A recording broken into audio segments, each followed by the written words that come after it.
দর্শক, এই মুহূর্তের সবচেয়ে বড় খবর সত্যি হতে চলেছে বিরোধী দলনেতা শুভেন্দু অধিকারীর ভবিষ্যৎবাণী। আর এতেই ঘুম উড়েছে তৃণমূল সুপ্রিমো মমতা ব্যানার্জির। কার্যত তোলপাড় পুরো কালীঘাট। দর্শক, রাজ্যের বিরোধী দলনেতা শুভেন্দু অধিকারী বলছেন, লোকসভা নির্বাচনের পরেই বিধানসভার ভোট।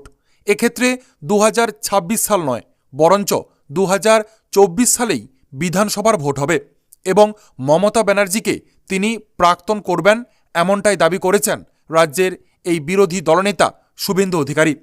কিন্তু কিভাবে এটা সম্ভব তা তো সময়ই বলবে। তবে শুভেন্দু অধিকারীর ভবিষ্যৎবাণী কি সত্যি হতে চলেছে? তৃণমূল ছেড়ে বিজেপিতে যোগ দেওয়া উত্তর কলকাতার বিজেপি প্রার্থী তাপস রায় যে কথা বললেন, তারপর তেমনটাই মনে করছে বিশিষ্ট মহল। এদিন একটি নির্বাচনী সভায় বক্তব্য রাখেন উত্তর কলকাতার বিজেপি প্রার্থী তাপস রায়।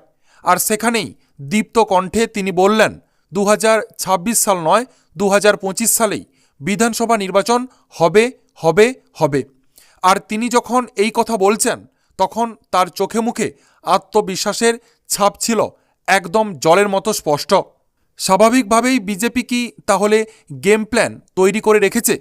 লোকসভায় বাংলা থেকে দুর্দান্ত ফলাফল করার পরই কি বিধানসভা নির্বাচনের দিকে এগিয়ে যাবে ভারতীয় জনতা পার্টি? ভেঙে তছনছ হয়ে যাবে তৃণমূল কংগ্রেস? সেই বিশ্বাস নিয়েই কি বিজেপি নেতারা এই কথা বলছেন? শুভেন্দু অধিকারীর পর তাপস রায়ের বক্তব্যকে কেন্দ্র করে রীতিমতো জল্পনা তৈরি হয়েছে পুরো রাজ্য রাজনীতিতে।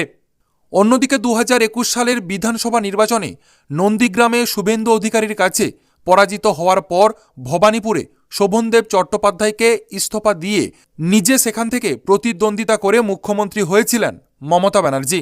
অর্থাৎ বিকল্প একটি দ্বিতীয় রাস্তা নিয়ে মুখ্যমন্ত্রী হওয়ার জন্য বেছে নিয়েছিলেন তিনি। কিন্তু এবারে লোকসভা নির্বাচনের পর মমতা বন্দ্যোপাধ্যায়ের কাছে যাতে আর কোনো রাস্তা খোলা না থাকে, সেই বার্তাই দিয়ে গেলেন কেন্দ্রীয় স্বরাষ্ট্রমন্ত্রী অমিত শাহ, যার ফলে অন্তত উজ্জীবিত বিজেপি নেতাকর্মীরা। প্রসঙ্গত কাঁথিতে একটি সভা করেন কেন্দ্রীয় স্বরাষ্ট্রমন্ত্রী অমিত শাহ। আর সেখানেই তিনি বলেন, নন্দীগ্রামে শুভেন্দু মমতাকে হারানোর পর অন্য রাস্তায় মুখ্যমন্ত্রী হয়েছে মমতা। এবার এমনভাবে বিজেপিকে জেতান যাতে মমতা দ্বিতীয় রাস্তা খুঁজে না পান।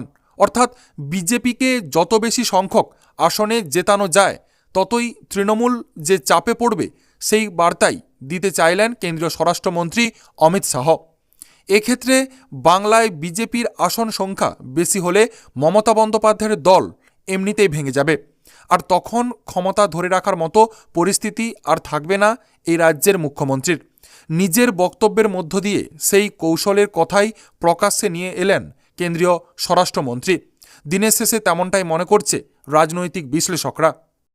তো দর্শক, আপাতত এতটাই। পরবর্তী গুরুত্বপূর্ণ আপডেটগুলো সবার প্রথম পাওয়ার জন্য অবশ্যই WB টেট ইনফরমেশন চ্যানেলটিকে সাবস্ক্রাইব করে রাখুন এবং যুক্ত থাকুন আমাদের সাথে।